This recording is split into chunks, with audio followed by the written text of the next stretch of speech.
राधे राधे दोस्तों, आज के इस वीडियो में हम श्री दुर्गा सप्तशती के दूसरे पाठ को कहने जा रहे हैं हिंदी में। ओम मध्यम चरित्र के विष्णु ऋषि महालक्ष्मी देवता उष्णिक छंद शाकंभरी शक्ति दुर्गा बीज वायु तत्व और यजुर्वेद स्वरूप हैं। श्री महालक्ष्मी की प्रसन्नता के लिए मध्यम चरित्र के पाठ में इनका विनियोग है। मैं कमल के आसन पर बैठी हुई प्रसन्न मुख वाली महिषासुर मर्दिनी भगवती महालक्ष्मी का भजन करता हूँ, जो अपने हाथों में अक्षमाला, फरसा, गदा, बाण, व्रज, पद्म, धनुष, कुंडिका, दंड, शक्ति, खड्ग, ढाल, शंख, घंटा, मधुपात्र, शूल, पाश और चक्र धारण करती हैं। ऋषि कहते हैं, पूर्व काल में देवताओं और असुरों में पूरे 100 वर्षों तक घोर संग्राम हुआ था। उसमें असुरों का स्वामी महिषासुर था और देवताओं के नायक इंद्र थे।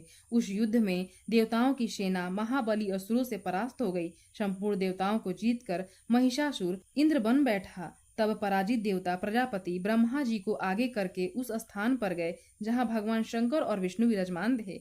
देवताओं ने महिषासुर के पराक्रम तथा अपनी पराजय का यथावत वृत्तांत उन दोनों देवेश्वरों से विस्तार पूर्वक कह सुनाया। वे बोले, भगवान महिषासुर सूर्य, इंद्र, अग्नि, वायु, चंद्रमा, यम, वरुण तथा अन्य देवताओं के भी अधिकार छीनकर स्वयं ही सबका अधिष्ठाता बना बैठा है। उस दुरात्मा महिष ने समस्त देवताओं को स्वर्ग से निकाल दिया है। अब वे मनुष्यों की भांति पृथ्वी पर विचरते हैं। दैत्यों की यह सारी करतूत हमने आप लोगों से कह सुनाई। अब हम आपकी ही शरण में आए हैं। उसके वध का कोई उपाय सोचिए। इस प्रकार देवताओं के वचन सुनकर भगवान विष्णु और शिव ने दैत्यों पर बड़ा क्रोध किया। उनकी भौहें तन गईं और मुंह टेढ़ा हो गया। जब अत्यंत कोप में भरे हुए चक्रपाणी श्री विष्णु के मुख से एक महान तेज प्रकट हुआ। इसी प्रकार ब्रह्मा, शंकर तथा इंद्र आदि अन्यान्य देवताओं के शरीर से भी बड़ा भारी तेज निकला। वह सब मिलकर एक हो गए।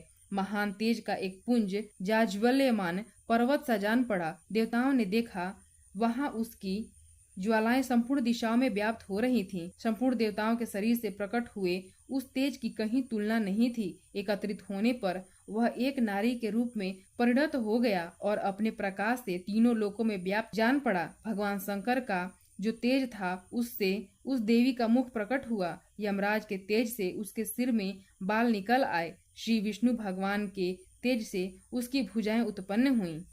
चंद्रमा के तेज से दोनों स्तनों का और इंद्र के तेज से महाभाग का प्रादुर्भाव हुआ। वरुण के तेज से जंघा और पिंगली तथा पृथ्वी के तेज से नितंब भाग प्रकट हुआ। ब्रह्मा के तेज से दोनों चरण और सूर्य के तेज से उसकी उंगलियां हुई। वसुओं के तेज से हाथों की उंगलियां और कुबेर के तेज से नासिका प्रकट हुई। उस देवी के दांत प्रजापति के तेज से और तीनों नेत्र अग्नि के तेज से प्रकट हुए थे। उसकी भौहें संध्या के और कान वायु के तेज से उत्पन्न हुए थे। इसी प्रकार अन्यान्य देवताओं के तेज से भी उस कल्याणमयी देवी का आविर्भाव हुआ।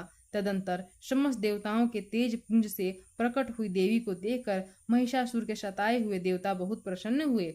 पिनाकधारी भगवान शंकर ने अपने शूल से एक शूल निकालकर उन्हें दिया। फिर भगवान विष्णु ने भी अपने चक्र से चक्र उत्पन्न करके भगवती को अर्पण किया। वरुण ने भी शंख भेंट किया। अग्नि ने उन्हें शक्ति दी और वायु ने धनुष तथा बाण से भरे हुए 2 तरकस प्रदान किए। सहस्त्र नेत्रों वाले देवराज इंद्र ने अपने वज्र से व्रज उत्पन्न करके दिया और एरावत हाथी से उतरकर 1 घंटा भी प्रदान किया।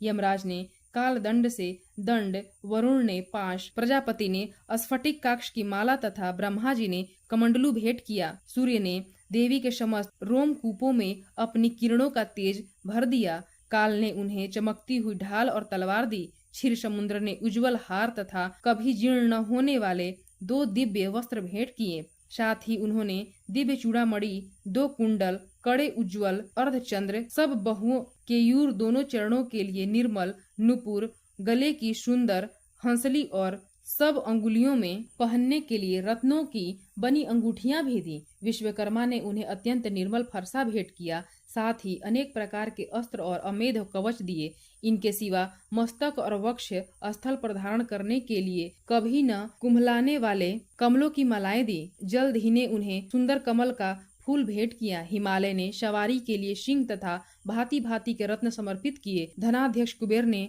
मधु से भरा पान पात्र दिया तथा संपूर्ण नागों के राजा शेष ने जो इस पृथ्वी को धारण करते हैं उन्हें बहुमूल्य मणियों से विभूषित नागहार भेंट दिया। इसी प्रकार अन्य देवताओं ने भी आभूषण और अस्त्र शस्त्र देकर देवी का सम्मान किया। तत्पश्चात उन्होंने बारंबार अट्टहास पूर्वक उच्च स्वर से गर्जना की। उनके भयंकर नाद से संपूर्ण आकाश गूंज उठा। देवी का अत्यंत उच्च स्वर से किया हुआ सिंहनाद कहीं समा न सका। आकाश उसके सामने लघु प्रतीत होने लगा। उससे बड़े जोर की प्रतिध्वनि हुई, जिससे संपूर्ण विश्व में हलचल मच गई और समुद्र कांप उठे।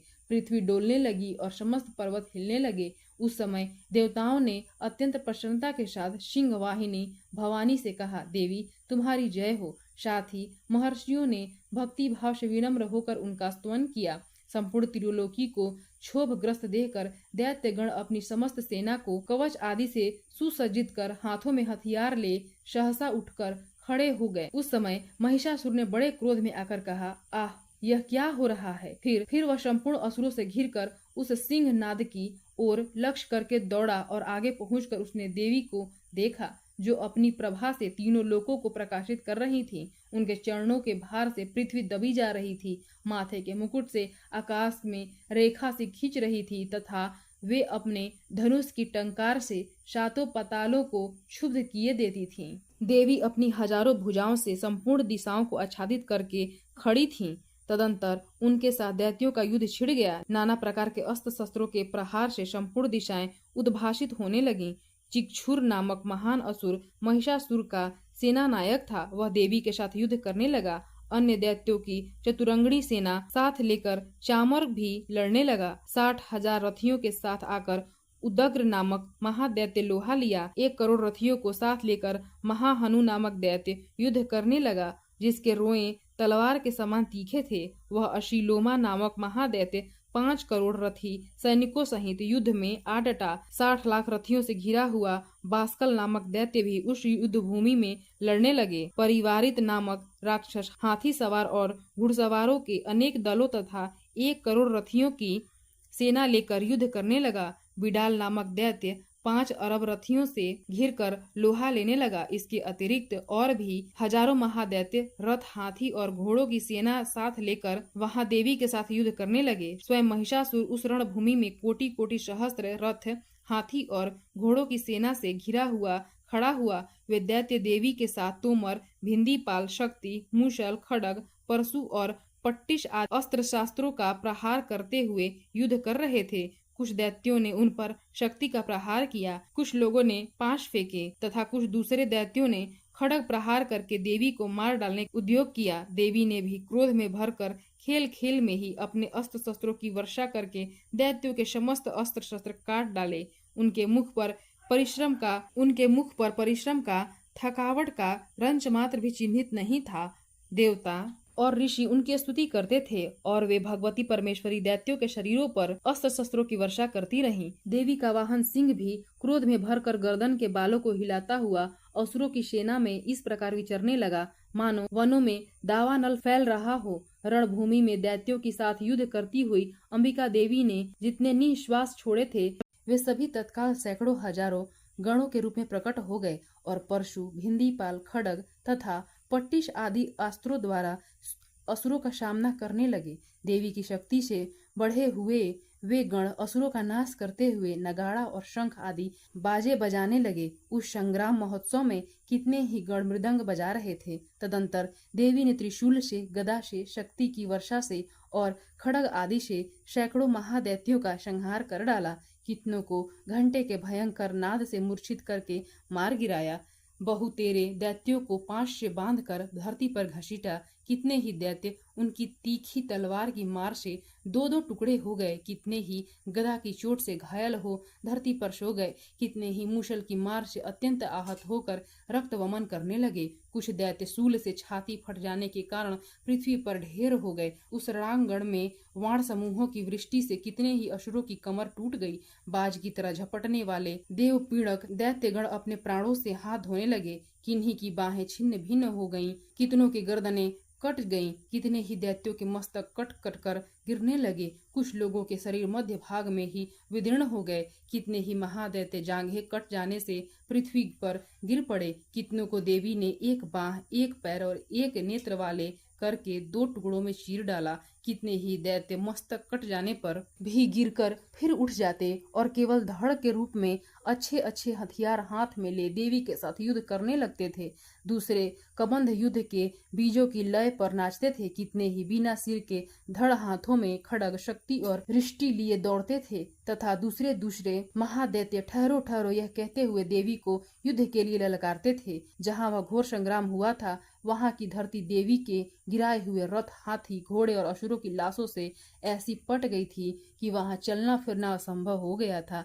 दैत्यों की सेना में हाथी, घोड़े और असुरों के शरीरों से इतनी अधिक मात्रा में रक्तपात हुआ था कि थोड़ी ही देर में वहाँ खून की बड़ी बड़ी नदियां बहने लगी। जगदम्बा ने असुरों की विशाल सेना को क्षण भर में नष्ट कर दिया। ठीक उसी तरह जैसे तृण और काठ के भारी ढेर को आग कुछ ही क्षणों में भस्म कर देती है और वह सिंह भी गर्दन के बालों को हिला हिलाकर जोर जोर से गर्जना करता हुआ दैत्यों के शरीरों से मानो उनके प्राण चुने लेता था, वहां देवी के गणों ने भी उन महादैत्यों के साथ युद्ध किया, जिसमें आकाश में खड़े हुए देवतागण उन पर बहुत संतुष्ट हुए और फूल बरसाने लगे। इस प्रकार श्री मार्कंडेय पुराण में सावर्णिक मनवंतर की कथा के अंतर्गत देवी महात्म्य में महिषासुर की सेना का वध नामक दूसरा अध्याय पूरा हुआ। प्रेम से बोलिए दुर्गा माता की जय।